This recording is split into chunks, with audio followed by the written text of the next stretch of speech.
I wanted to come back to global warming just for a moment also and address methane. Methane is really not talked about that much, but it's really going to be a major player in my view in global warming. We hear a lot about carbon dioxide production from fossil fuels and so on, but methane is something that's going to be harder to control and can be very, very significant.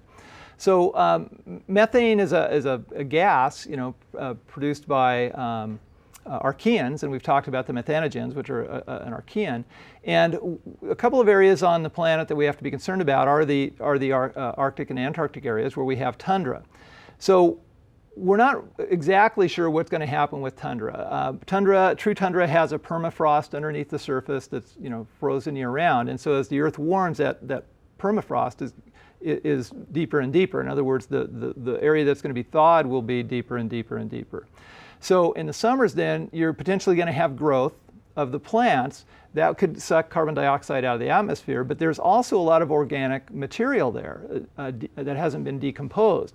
So with a longer summer, a longer growing season, that's also a longer decomposing season as well. And so you will have decomposition of organic material by bacteria, and also there's methanogens there, which are decomposers as well. And so then they can produce a lot of methane. So most studies, early studies thought that perhaps tundra would grow more and that would consume carbon dioxide more than emit carbon dioxide.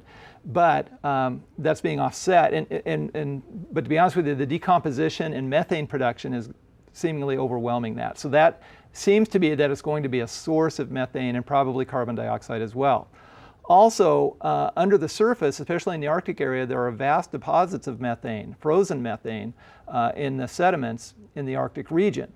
And as that water warms, and it certainly is warming, that frozen gas vaporizes and makes itself to the surface. And so we are seeing venting of methane in the Arctic regions. And this is more than what we anticipated, and it could be a substantial amount. And that's really the wild card in global warming. If those methane deposits, if the tundra starts emitting methane and carbon dioxide, and if those frozen methane deposits start to vaporize, that's just going to really be catastrophic. So instead of looking at perhaps a 3-degree annual increase over the next century or half century, we could be looking at 10, 11, 12-degree increases, and that's going to change life as we know it, and that's going to affect humanity severely.